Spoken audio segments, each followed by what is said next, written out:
आप सभी का स्वागत है और मैं हूं विकास टेकरे। आज हम आपको economics final year first paper के फर्स्ट लेसन के बारे में बताने जा रहे हैं। अगर आप किसी प्रतियोगी परीक्षा की तैयारी कर रहे हैं या आप बीए फाइनल ईयर के विद्यार्थी हैं तो ये अर्थशास्त्र का आज का विषय आपके बेहद काम आने वाला है। उम्मीद करेंगे कि आप वीडियो को पूरा देखेंगे और ज़्यादा से ज़्यादा नॉलेज बटोरने की कोशिश करेंगे। आइए शुरुआत करते हैं और मैं हूं विकास टेकरे। देखते हैं हम इकोनॉमिक्स यानी अर्थशास्त्र, हमारा प्यारा अर्थशास्त्र, धन का शास्त्र। प्रथम प्रश्न पत्र, विकास एवं पर्यावरण अर्थशास्त्र, डेवलपमेंट एंड एनवायरमेंटल इकोनॉमिक्स। इकाई 1 यानी यूनिट 1 का पहला अध्याय है आर्थिक विकास एवं आर्थिक वृद्धि एवं आर्थिक विकास, economic growth and economic development. BA final year 2021-22 का सत्र चल रहा है, लेकिन आप जिस भी समय वीडियो देख रहे हैं, अगर आपके सिलेबस में ये टॉपिक है तो ये वीडियो आपके बहुत काम का है। पीजी कॉलेज छिंदवाड़ा का मैं विद्यार्थी हूँ। आइए शुरुआत करते हैं। दोस्तों, ये है, पहले आपको आर्थिक विकास एवं आर्थिक वृद्धि में अंतर समझने की बेहद आवश्यकता है। कहने को तो आर्थिक विकास एवं आर्थिक वृद्धि दोनों, विकास एवं वृद्धि दोनों एक दूसरे के पर्यायवाची शब्द है, लेकिन इकोनॉमिक्स में इन दोनों का अर्थ अलग शब्दों में लिया जाता है, जिसे आप आगे समझ जाएंगे। आर्थिक वृद्धि यानी इकोनॉमिक ग्रोथ और आर्थिक विकास यानी इकोनॉमिक प्रोग्रेस। आर्थिक विकास की परिभाषा एवं आर्थिक विकास का अर्थ हम समझते हैं। अर्थ की बात करें तो आप गौर फरमाएं। सामान्यतः आर्थिक विकास का आशय निम्न आय वाले अल्प विकसित राष्ट्रों को उच्च आय वाले विकसित राष्ट्रों में परिवर्तित करने की एक प्रक्रिया है। आर्थिक विकास का मतलब आपको समझ में आया? मैं आपको समझाता हूँ। जैसे भारत है, भारत एक विकासशील राष्ट्र है, यूँ कहें तो अल्प विकसित राष्ट्र है। भारत को विकसित राष्ट्र बनाना, जैसे कि और दूसरे हैं, चाइना है, अमेरिका है, जापान है, विकसित राष्ट्र बनाने की जो प्रक्रिया है, अल्प विकसित से विकसित राष्ट्र तक बनने की जो प्रक्रिया है, उसे आर्थिक विकास कहते हैं। आर्थिक विकास किसी देश के संपूर्ण विकास का एक अंग मात्र है, ठीक उसी तरह जैसे सामाजिक विकास, आर्थिक विकास, राजनीतिक विकास आदि। आर्थिक विकास का दो अर्थों में प्रयोग किया जाता है। यंगसन, मेयर एवं बाल्डविन आदि अर्थशास्त्री कुल वास्तविक आय में वृद्धि को ही आर्थिक विकास का प्रमुख लक्षण मानते हैं। यंगसन, मेयर, बाल्डविन क्या कहते हैं कि कुल वास्तविक आय यानी कि जो प्रति व्यक्ति आय है, अगर वह बढ़ रही है तो आर्थिक विकास हो रहा है। जबकि विलियमसन, बट्रिक, कुजनेट्स एवं ल्यूस आदि अर्थशास्त्री प्रति व्यक्ति वास्तविक आय में वृद्धि को आर्थिक विकास का प्रमुख लक्षण मानते हैं। माफ़ कीजिएगा, मैं थोड़ा ऊपर नीचे कह गया हूँ। जो यंगसन, मेयर और बाल्डविन हैं, वे वास्तविक आय को आर्थिक विकास मानते हैं, जबकि विलियन और बट्रिस, कुजनेट्स, ल्यूस आर्थिक विकास प्रति व्यक्ति आय में वृद्धि को मानते हैं। ये सही विकल्प या ऑब्जेक्टिव टाइप क्वेश्चंस में भी पूछ सकते हैं कि ये कौन सी विचारधारा का समर्थन करते हैं, तो आप देख सकते हैं। परिभाषा की बात करें तो प्रमुख परिभाषा में मेयर एवं बाल्डविन की परिभाषा के अनुसार आर्थिक विकास एक प्रक्रिया है जिसके द्वारा एक अर्थव्यवस्था की वास्तविक राष्ट्रीय आय में दीर्घ काल तक वृद्धि होती है। आर्थर लुईस के अनुसार विकास का संबंध केवल उस प्रक्रिया से है जिसके द्वारा अधिक उत्पादन एवं सेवाएं उपलब्ध होती है। आर्थर लुईस ने बड़े आसान शब्दों में कहा है कि विकास का संबंध केवल उस प्रक्रिया से है जिसके तहत अधिक उत्पादन एवं सेवाएं उपलब्ध होती हो, उससे आर्थिक विकास कहते हैं। हमने आपको दोनों समूहों के अर्थशास्त्रियों की बात बता दी है, मेयर एवं बाल्डविन, और नीचे हैं ल्यूस। अब हम अगला प्रश्न देखते हैं। आर्थिक विकास की विशेषताएं। आर्थिक विकास की विशेषताओं में पहला बिंदु है एक प्रक्रिया। प्रक्रिया से आशय अर्थव्यवस्था में संरचनात्मक तथा संस्थागत परिवर्तनों से है। इन परिवर्तनों के कारण ही अर्थव्यवस्था में उत्पादन के साधनों की पूर्ति तथा वस्तुओं की मांग संरचना परिवर्तन द्वारा होता है। अतः आर्थिक विकास एक प्रक्रिया है। अगर आपसे पूछा जाए कि आर्थिक विकास क्या है, ये 12वीं और 11वीं में भी यह काफ़ी ऑब्जेक्टिव पूछा जाता था कि आर्थिक विकास क्या है, तो आर्थिक विकास एक सतत प्रक्रिया है, यानी कि निरंतर चलने वाली दीर्घकालीन प्रक्रिया है, जिसे हमने पहले भी देखा था कि आर्थिक विकास एक दीर्घकालीन प्रक्रिया है, यही कहीं पढ़ा था। अब दूसरा बिंदु देखते हैं, राष्ट्रीय आय एवं प्रति व्यक्ति आय में वृद्धि। किसी भी राष्ट्र में उसकी वास्तविक राष्ट्रीय आय में वृद्धि उसके विकास को दर्शाता है, किंतु यह भ्रांति पूर्ण है।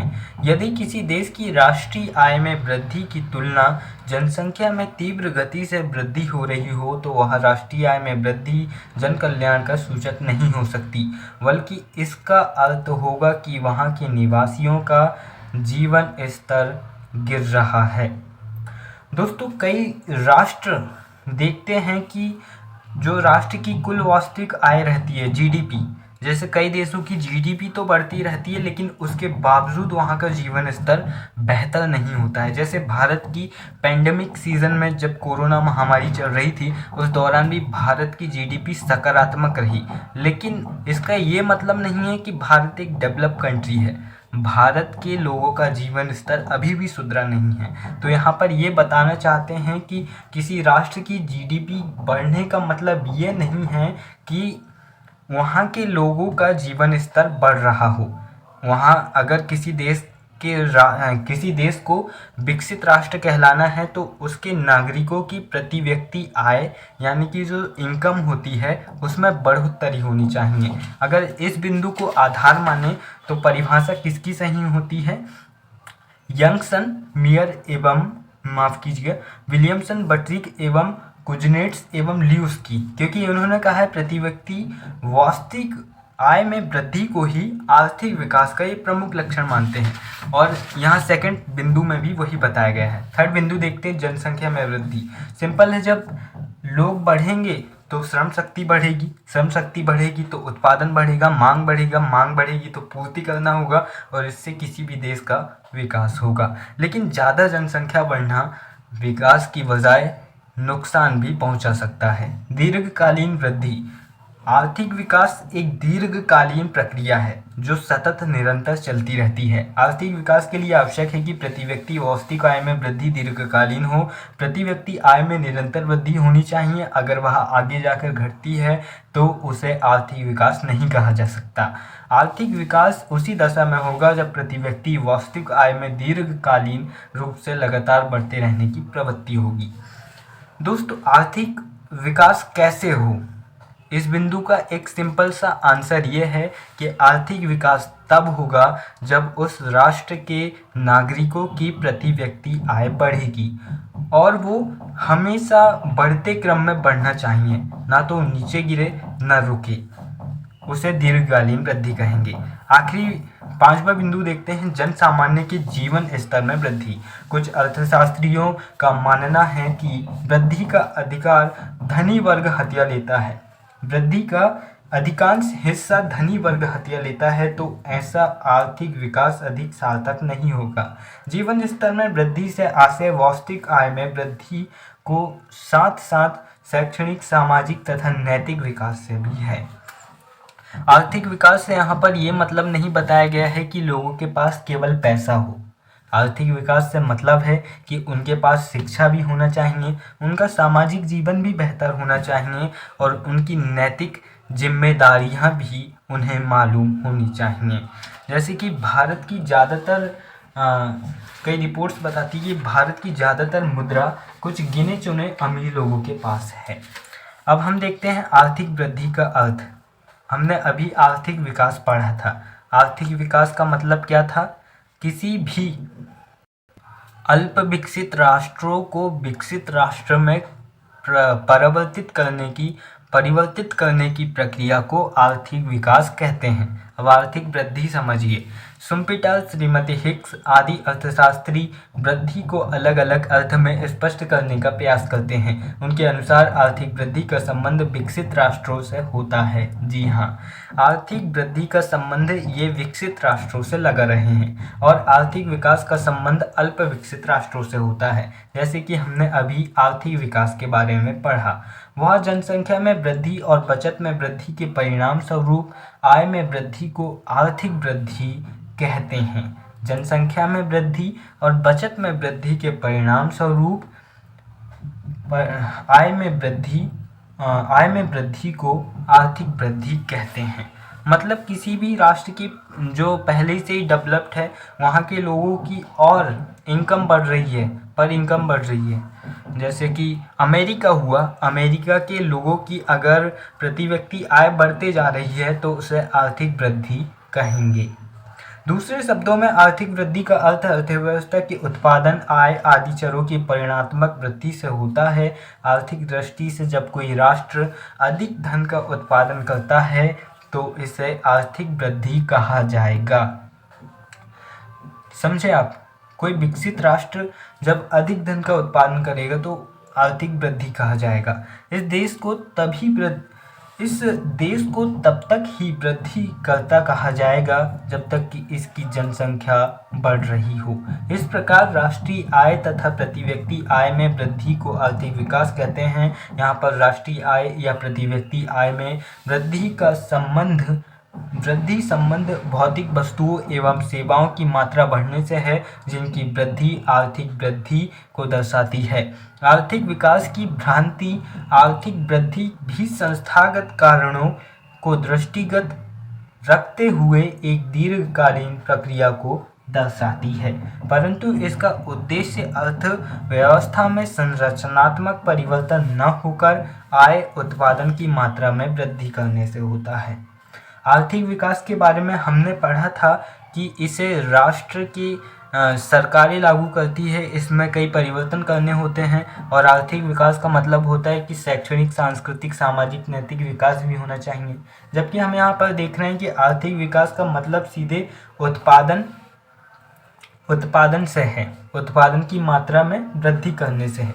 संक्षेप में आर्थिक वृद्धि को इस प्रकार परिभाषित किया जा सकता है। अब इसकी परिभाषा देखते हैं। आर्थिक वृद्धि से तात्पर्य कालांतर में अर्थव्यवस्था की उत्पादन आर्थिक वृद्धि से तात्पर्य कालांतर में अर्थव्यवस्था की उत्पादन क्षमता में वृद्धि करने से है और इस वृद्धि में कुल राष्ट्रीय उत्पादन या राष्ट्रीय आय में वृद्धि के साथ साथ प्रति व्यक्ति उत्पादन तथा प्रति व्यक्ति आय में भी वृद्धि होनी चाहिए और ये वृद्धि निरंतर होनी चाहिए, सतत होनी चाहिए। अगला देखते हैं, आर्थिक विकास एवं आर्थिक वृद्धि में अंतर। तो दोस्तों आप ये अंतर देख सकते हैं, चाहे तो आप इसका स्क्रीनशॉट ले लें ताकि आप इसे आसानी से लिख सकें। अब दोस्तों हम बीए फाइनल ईयर में आ गए हैं यार, तो अब हम ऐसा तो नहीं कर सकते कि हम आधे पेज में ही 5 नंबर का लिख कर आ जाएं और हमें पूरे अंक भी मिल जाए, ऐसा नहीं हो सकता। इसलिए आपको ये बिंदुओं को लिखना होगा और इन्हें याद करने का तरीका आपको समझना होगा। देखिए सबका अलग अलग तरीका होता है, आपको जिस समय बेहतर आप अपने ध्यान को पढ़ाई में लगा सकते हैं, आपके लिए वही पढ़ाई का सबसे बेहतर समय है। कई लोग सोचते हैं कि सुबह ही उठकर पढ़ना बेहतर होता है। जी नहीं, अगर आपको सुबह की नींद बहुत प्यारी है और अगर आप देर रात तक जग कर पढ़ सकते हैं पूरे ध्यान के साथ, तो आपके लिए यही बेहतर है कि आप रात में पढ़ें और दिन में आराम से चैन की नींद सोएं सुबह की।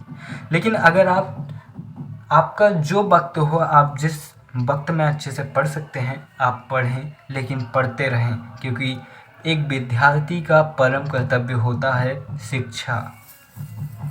दोस्तों उम्मीद है आपने इसकी स्क्रीनशॉट ले लिया होगा। अब हम 5वां प्रश्न देख लेते हैं। आर्थिक विकास की माप करके एक प्रश्न भी है, तो ये उसके कुछ 3 बिंदु है। वैसे ये एग्ज़ाम में उतने पूछे नहीं जाते हैं, इसलिए मैंने इसे सिंपल ही लिख दिया हूँ। राष्ट्रीय आय वृद्धि मापदंड, प्रति व्यक्ति आय में वृद्धि मापदंड, आर्थिक कल्याण मापदंड। ये कुछ ऑब्जेक्टिव है, आप इन्हें वीडियो रोक रोक कर पढ़ सकते हैं।